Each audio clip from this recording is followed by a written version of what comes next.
Good afternoon, students. Welcome back to GS Clarity.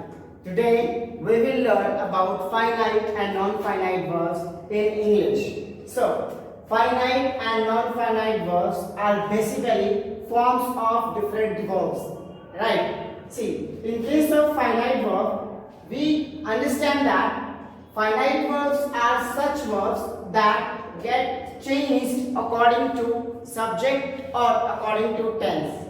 Likewise, example, see, if I write I eat an apple, this is eat. It is first form of verb.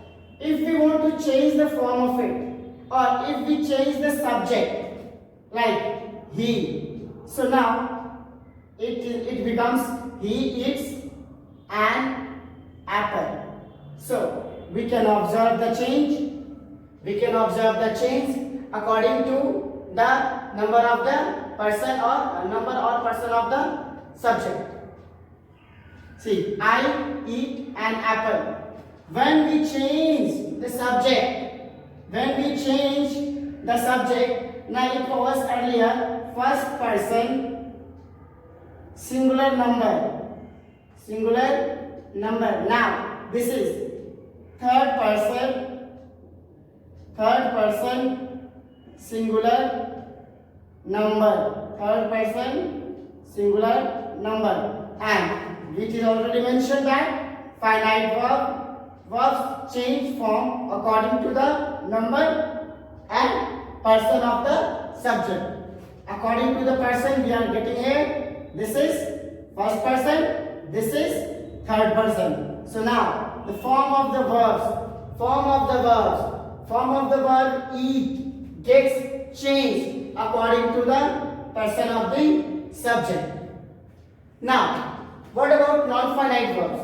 In any case, non-finite verbs do not change their forms. And non-finite verbs are categorized into three different categories. The first is infinitives, the next is gerunds, and the next is participles.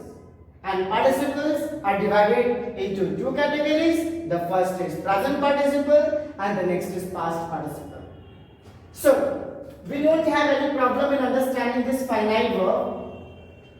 So, there is no problem in understanding finite verb. So, our main intention is to focus on non-finite verbs, because in the last examination of BPSC TRE, we have got so many problems related to non-finite verbs in English paper, class 9th and 10th. And in the last examination of STET, we have STET also. We have got more than 10 questions, means 10 to 15 questions specially.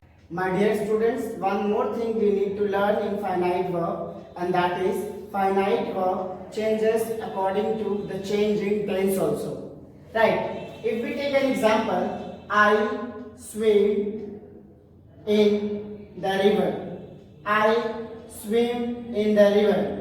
We know that this sentence is in simple present tense. But if we change the sentence that is in simple present tense, if we change the sentence into simple past, what do you think the verb form will be? See, if we change this simple present into simple form, simple past, then the sentence will be I swam in the river. I swam in the river. So, we all are understanding that finite verb also changes according to tense form. Earlier, this was in simple present tense, and now this is in simple past. Now, students, we learn about non-finite verbs, right? Now, as we all know that non-finite verbs are categorized into three different categories. So, finite infinitives is such a topic. Is one of the three different categories. Infinitives.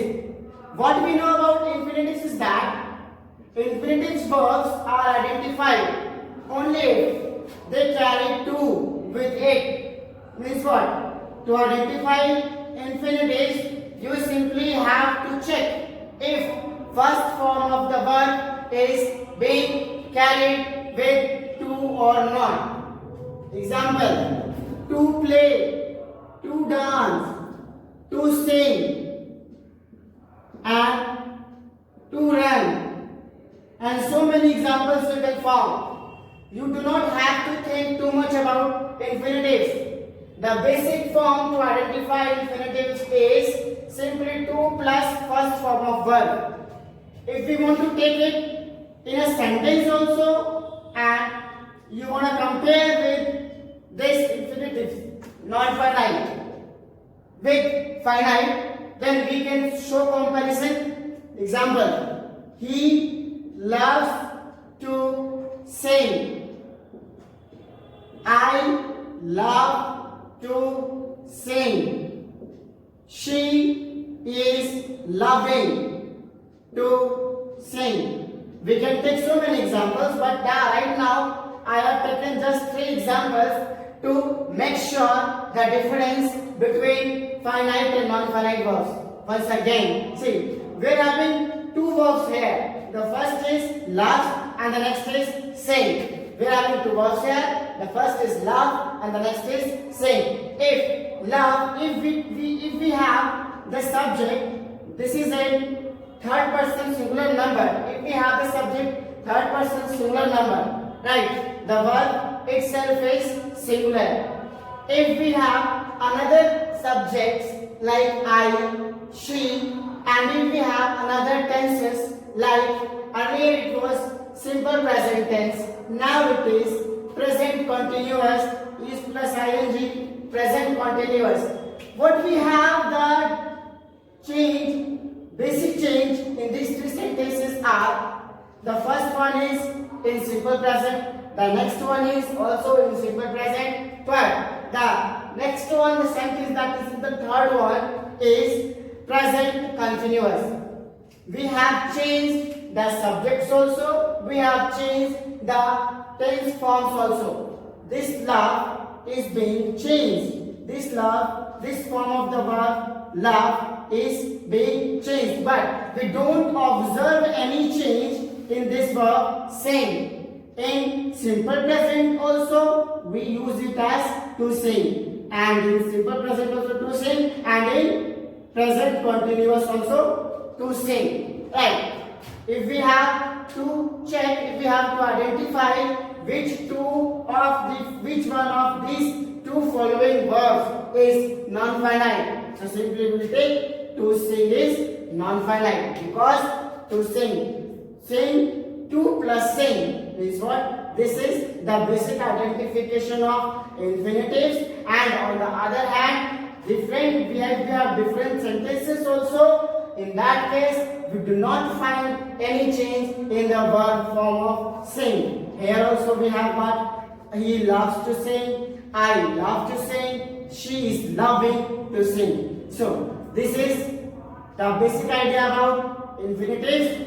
If you want to learn, only go with the trick, that is 2 plus first form of verbs.